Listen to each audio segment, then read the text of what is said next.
A los pocos días comenzó a circular en los periódicos de Bogotá el anuncio de la venta del libro. Decía así: acaba de llegar, en elegante edición hecha en Bélgica, el libro Novelas y cuadros de la vida suramericana por la señora Soledad Acosta de Samper. Un volumen de 450 páginas. Se halla a la venta en el almacén Novedades, calle 10, número 201. En el del doctor Manuel Pombo, carrera de Bogotá, calle Primera. Y en el del doctor Ricardo Silva, carrera de Antioquia, calle Primera, por un valor de 1,20 en rústica y de 1,60 en pastado. Soledad escuchaba a los demás y leía mucho. De sus conversaciones y lecturas salían sus novelas. Antes de las biografías de los conquistadores, había escrito José Antonio Galán, Episodios de la Guerra de los Comuneros, una novela histórica en la que defendía a los pequeños propietarios, y antes todavía había publicado este libro de 1869 titulado Novelas y cuadros de la vida suramericana. Como se lo había propuesto recién regresó a Bogotá en 1864, escribió novelas que no eran sólo cuadros de costumbres, sino que contaban historias que ocurrían durante levantamientos populares y guerras civiles, y aprovechaba para hablar de eso y meterse en política, que para Vergara era peor que escribir novelas. Pobre Lucila, cómo está de demacrada, le comentó un día la prima. Y si la hubieras visto cuando llegó aquí. De verdad, está tan mal. Eso dicen los médicos, siempre ha sido débil, pero esta enfermedad... ¿Crees que tenga que ver con el compromiso de Ricardo y Laura? Pues, si esto fuera una novela, seguro que tenía que ver. En las novelas, las mujeres siempre se enferman por amor, contestó Soledad tomándose su té. Pero no me digas, no hay algo de eso. A la larga, sí. Si aquí en lo único en que las dejan pensar es en si las quieren o no, ¿cómo no se van a enfermar? Las convencen de que casarse es el único objetivo de la existencia, la única justificación posible de la vida. Con un país que necesita tanto el trabajo de todas nosotras, ¿cómo pueden creer que limitarnos a madres y esposas sea lo más patriótico que podemos hacer? Dijo Agripina. Después nos dicen hipócritas cuando buscamos otras maneras de hacer las cosas. Si se supone que no podemos hacer nada sin ellos, no esperarán que hagamos todo de frente. Hay que buscarle el ladito. Fíjate en Cecilia, comentó la prima. Se murió el marido y, como no tuvo hijos, ahora para colmo tiene que volver a la casa de sus papás. Como si ninguno de estos años hubiera pasado, se queda hasta sin la casa y sin la hacienda. Dicen que en Inglaterra heredan, aunque no hayan tenido hijos, y pueden hasta administrar sus propios bienes. Pásame una galletica, por favor. ¿Cómo haces para tener siempre té? Estas conversaciones no eran usuales, pero se daban. A Soledad le preocupaban la historia nacional y la de las mujeres. Si no escribía sobre lo uno, era sobre lo otro. Aunque creo que siempre era sobre ambos asuntos. No trabajó en política directamente porque eso no se usaba para las mujeres y estaba mal visto, pero la política la hacía desde sus escritos. Le preocupaba mucho la cuestión de la educación y se preguntaba: ¿se debe inculcar en las jóvenes ideas románticas, inspirándoles un sentimiento erróneo de la vida, pero noble, puro y elevado? O, al contrario, se deben cortar las alas de su imaginación y hacerles comprender desde la juventud que esos héroes que pintan los poetas no existen sino en las novelas? Con lo primero pueden resultar mujeres débiles, incapaces de enfrentar las realidades de la vida. Con lo segundo, corazones poco elevados e inteligencias áridas y secas. De lo que sí estaba segura era de que las novelas, tal cual estaban, nutrían a las niñas con ideas falsas de la vida, que las hacían esperar un mundo lleno de héroes que no existían.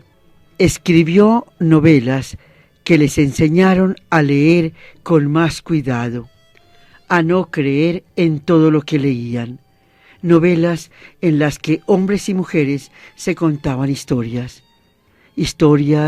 que decían más sobre la persona que las contaban que sobre los hechos.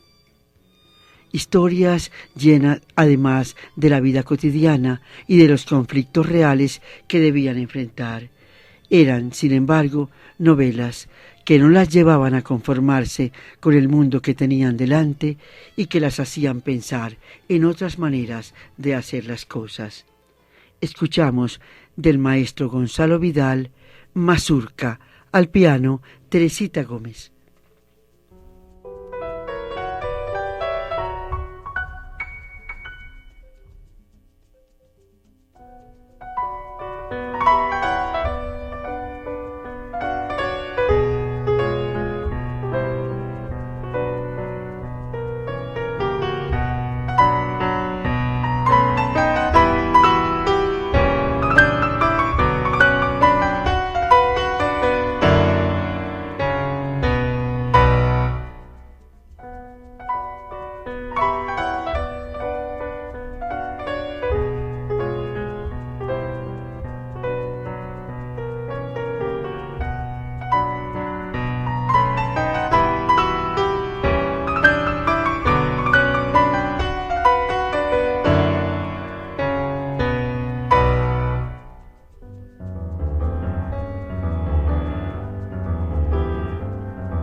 A muchos les parecía que en sus novelas había demasiadas mujeres y que se preocupaba demasiado por asuntos irrelevantes para el bien del país.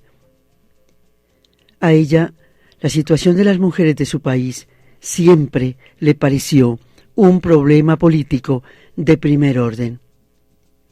No solo se preocupaba por las mujeres acomodadas, sino también por la educación de mujeres de grupos sociales menos favorecidos, mujeres que no tenían que pelear por el derecho al trabajo, porque no solo se les permitía trabajar, sino que tenían que hacerlo para que sus familias no se murieran de hambre. Eran mujeres que trabajaban por salarios ínfimos y no sabían cómo aprovechar sus grandes capacidades. A lo largo de su vida, Soledad logró que se abrieran escuelas para educar maestras y siempre estuvo pensando en oficios probables como el de telegrafista y en una futura formación profesional que ya era el colmo de la utopía. José Antonio Galán no fue su primera novela histórica. Todas las de su primer libro tienen algo de eso. Tal vez Mercedes es la novela que tiene más historia. La protagonista de esta obra suya es hija de un alto burócrata español que logra el perdón después de la Guerra de Independencia, pero que debe retirarse en muy malas condiciones económicas al Valle de Ubaté, ya que le han confiscado sus bienes. Ella luego se casa y finalmente termina sola con un hijo en Bogotá viviendo de la costura. Ese hijo muere en la Revolución de 1840. Nariño es uno de los personajes. Esa revolución es también el marco de la obra Margarita, otra de las historias de Soledad Acosta de Samper. Soledad le dedicó su obra Mercedes a Vergara y Vergara, la primera vez que apareció como folletín en un periódico. Él no dijo nada, no escribió nada, al menos. El último relato de ese primer libro de Soledad, titulado Un crimen, habla de conflictos de clase y de la impunidad de la violencia rural. Debía ser muy doloroso para ella escribirlos, así como es de triste para nosotros leerlos hoy y ver que los problemas siguen repitiéndose. Leamos un fragmento. «¡Mamá! ¡Mamá!», gritó al fin. Luz arrojó al regazo de Juliana el niño que tenía dormido en los brazos y, abalanzándose sobre Pepe, exclamó trémula: «¡Habla! ¡Habla! ¿Qué ha sucedido?». «Mi padre, ¿dónde está?». «Allá abajo, cerca del charco hondo, lo amarraron». «¿Lo amarraron?». «Y después se fueron». «¿Y no se pudo soltar?». «Yo no pude. Le dieron 2 balazos en el pecho y otro en la cabeza». Luz no contestó. Bajó, desolada, a todo correr, las gradas del patio y la pendiente de la vereda. Atravesó el platanar y se internó en el monte, seguida de todos los niños. Exhaló por primera vez un intenso gemido, pero sin llorar, y se acercó. Rafael estaba ya frío y la sangre coagulada cubría sus vestidos y formaba en el suelo una charca. Lo desató con cuidado y lo acostó en el suelo. Después, con amantes manos, levantó el cabello que le cubría la frente. Tenía los ojos abiertos y vidriosos. Depositó la cabeza sobre su regazo y lo llamó varias veces.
Vamos a devolvernos al capítulo 2,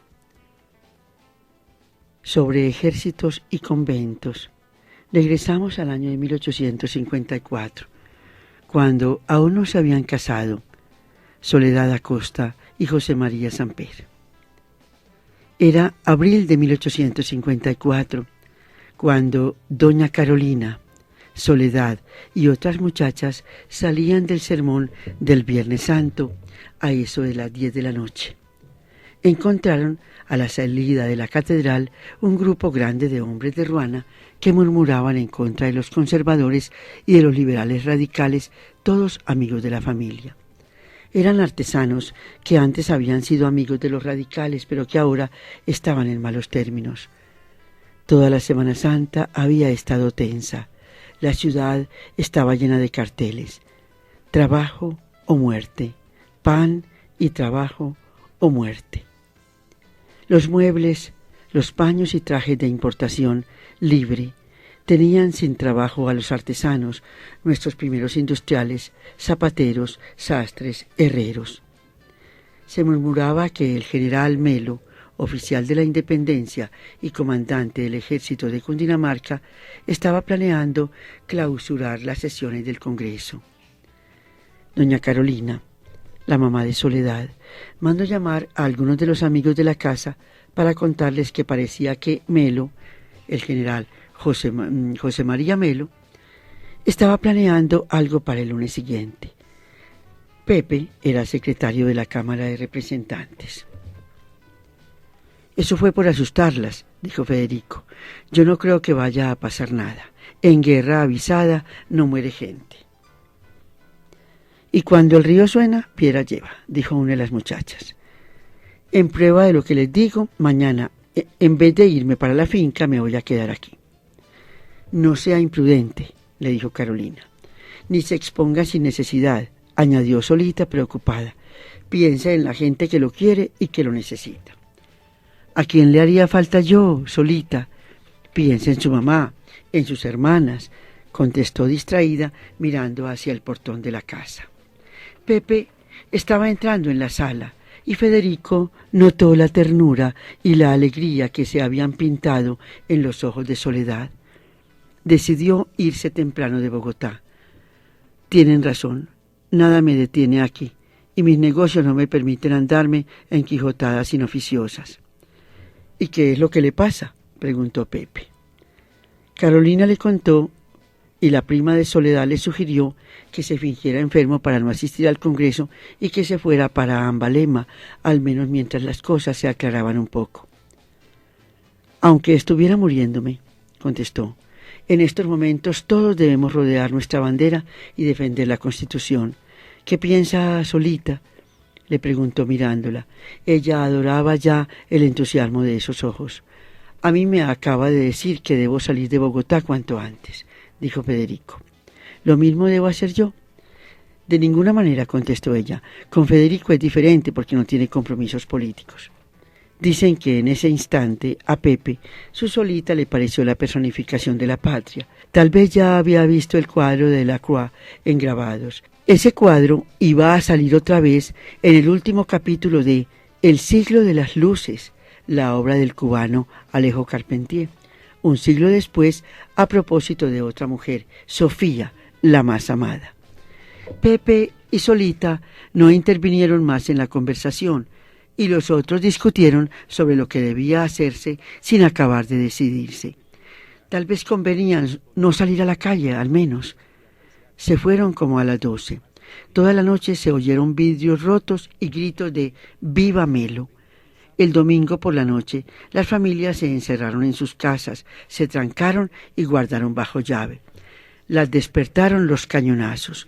Cuando Soledad y Carolina se asomaron para ver, todavía no había aclarado del todo y vieron a todos los vecinos asomados también sin atreverse a salir. Un hombre que volvía de la plaza les contó que habían rodeado las casas de todos los senadores y representantes. A unos se los llevaron presos, otros se escaparon. Las dos se pusieron pálidas.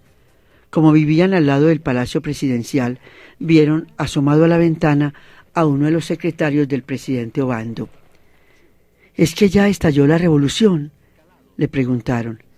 Eso parece, y cerró la ventana como para que no le preguntaran más. Las señoras mandaron a las muchachas para el convento de Santa Clara, para que estuvieran protegidas en caso de que las cosas se complicaran. Al final resultó que no hacía falta, pero ellas, ¿qué iban a saber? Y al convento fue a dar solita con su prima y con muchas amigas y conocidas. Pero antes de entrar al convento, Soledad supo que Pepe había logrado escaparse la noche anterior antes de que rodearan la manzana de la casa en que vivía. Pepe le mandó con la tía Lucía el álbum que le había estado haciendo y antes de irse de Bogotá supo que había sido bien recibido. Ese álbum fue el compromiso. Que Dios te lleve con bien y vete tranquilo por lo que esperas y deseas, le dijo la tía entre maliciosa y preocupada. Él estuvo varios días escondido hasta que finalmente escapó de noche de la ciudad con su amigo Salvador Camacho Roldán. Se fueron por los Laches, salieron a Pasca y de ahí fueron a Santa Rosa. José María siguió para Honda, donde vivía su familia, y Camacho para otro lado. Hasta aquí nuestra lectura del libro Soledad a costa de Samper, una historia entre buques y montañas, escrito por Carolina Alzate para la colección juvenil Colciencias, Bogotá, junio del año 2003. A continuación, Teresita Gómez nos interpreta el intermezzo número 2 del maestro Luisá Calvo.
Charlas en el bosque del bambú. Un navío en el viaje por el océano de la ciencia y el arte. Lecturas y conversaciones para navegar en los aconteceres del universo. Charlas en el bosque del bambú.